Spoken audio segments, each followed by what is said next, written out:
But what should be really scary to people is I have maintained that one of the real appeals of Trump is that he's just so enigmatic that he will do something that makes total sense for the wrong reasons.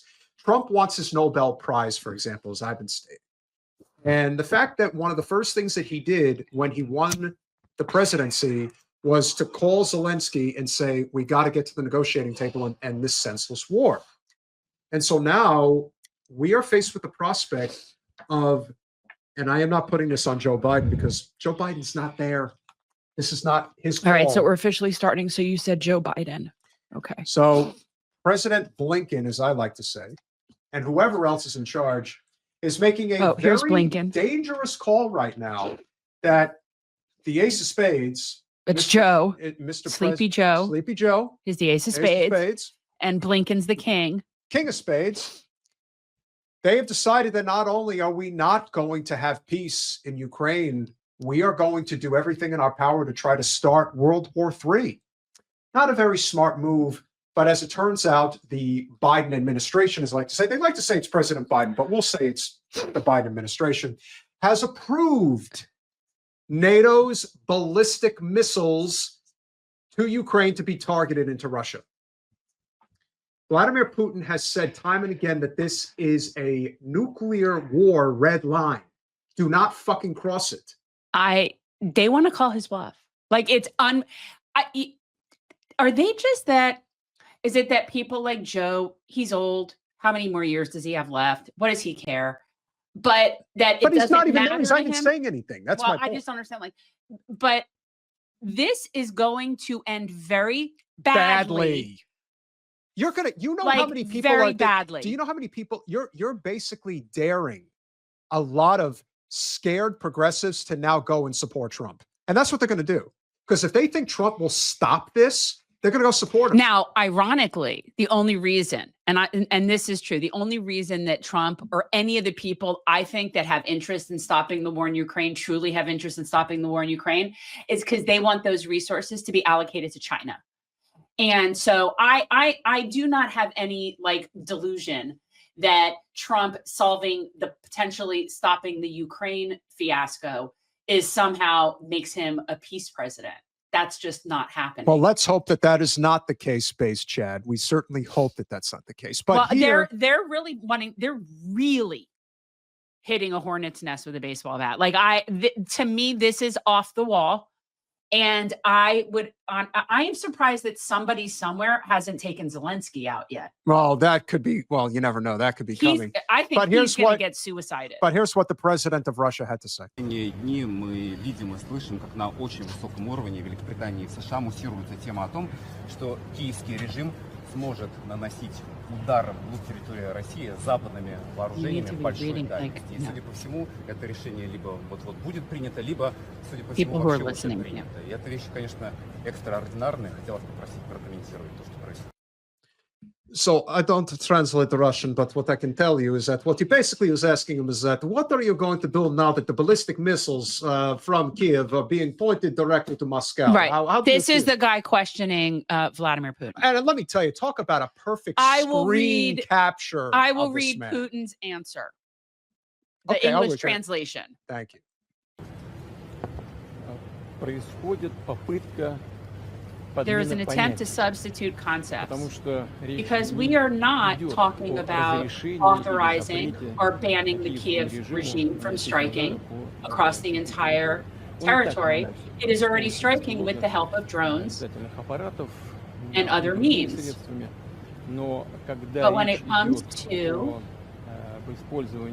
using high precision, long-range, Western-made weapons, it's a completely different story. And he's right. And he's right. He is. And you know what? They are now really entering into the find out portion. You're really entering into the find out portion. And this is because of the show. And this is really the remnants of this is the crumbling empire, because BRICS is just starting to get its sea legs.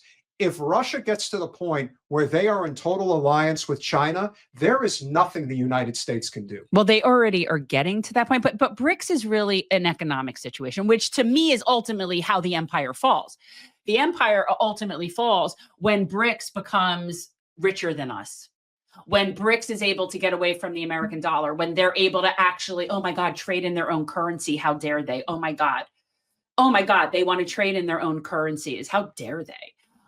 When that all comes to play is when we really will see the end of empire. It's not going to necessarily happen like a real military thing regarding our end of power. It's going to be an economic thing. And any country that spends all of its money and resources killing other people instead of taking care of its own people deserves to fall. And this is also why Putin's disposition is so peaceful, as Peace Dove is pointing out. He's watching us implode. And not only that, but think about it. It's really the Democratic establishment. He just watched the Democratic establishment blame him for all of their problems for the past decade. And now the Democratic Party is in shambles and he is in the driver's seat. Isn't it amazing how the arc of history moves in such a unique direction sometimes? I think that people like him and the people that surround him and their sort of, I guess, counterparts to our people, I think that those counterparts in every other country, in all the BRICS countries, all those countries, they hate us. Oh, and I don't mean us American people. Most of them don't hate American people. No. They hate ignorant Americans. Well, this is about, they know the people like him, they know it's not regular American people, just like he knows regular Russians aren't in charge of Russia. So, they know that, but they think that we're morons. And by we, I do actually mean that collectively, but I do think that like governmentally, like he doesn't need to do very much. Just like Trump didn't need to do very much to win. You just watched the other party lose. He just watched Kamala completely implode because there's no there. David, 2016 called, they want their talking points back. Please get off that kick. Like, this is just so fucking stupid. I don't buy it. I just think that it's not, I don't think so. It's all financial. Here's the business thing, and I've said it a million times. I don't care what language my oligarch speaks. Neither do I. Right? I don't necessarily think English-speaking oligarchs are inherently better than Russian-speaking oligarchs or Chinese oligarchs or Saudi oligarchs or any of them. So to me, it doesn't matter. They're all playing rich people stratego, and they have us fighting amongst ourselves like the actual borders is what really differentiates us when it's a class war. Yep.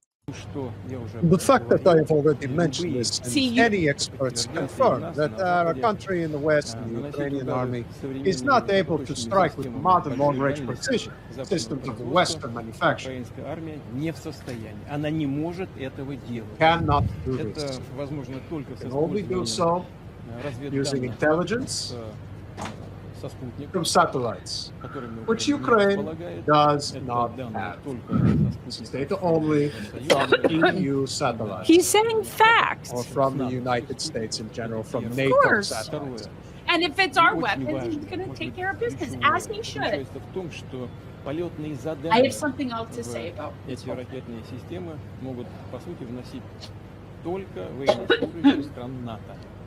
These missile systems, Ukrainian servicemen cannot do this.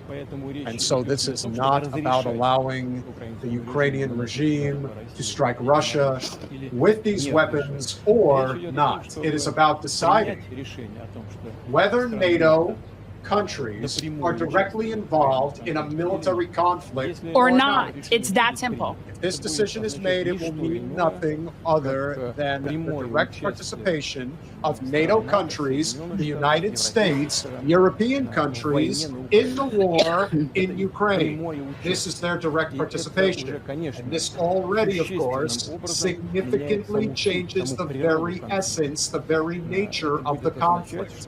This would mean that NATO countries, the US, European countries, are at war with Russia. And if that is the case, then bear in mind the change in the very essence of this conflict. We will take appropriate decisions based on the threats that will be posed to us. You think he's fucking around? I don't. And I think they're really going to have their asses handed to them. But here's something I just interestingly, you know who isn't in this deck of cards? Vladimir Putin. Interesting. Interesting. Well, because why? They're not participating in that nonsense. As I've always maintained, I will continue to maintain. Western Ukraine has some of the richest resources on the planet, and we want to control them. And Russia says, no, we're going to get a piece of the action. I don't even think I mean, yes, but they are so much more justified in what they're doing. And I want to I say understand, something but this about is also why Ukraine is not good. The red line, the red line is Ukraine is not joining NATO. Like that is the red line. Oh, but see, this is very similar to what's happening in Palestine, where pigs get fat and hogs get slaughtered. See, now what's going to happen? See, Ukraine could have bowed out of this peacefully at the point before what's his name, Boris from the UK went over there, and we ended up not taking the deal, and they continued the fighting, and all of that went down. That was the turning point to where now Ukraine will cease to even be Ukraine. Forget not joining NATO. This is what Colonel Wilkerson calls a rump state, is what it will become, a rump state.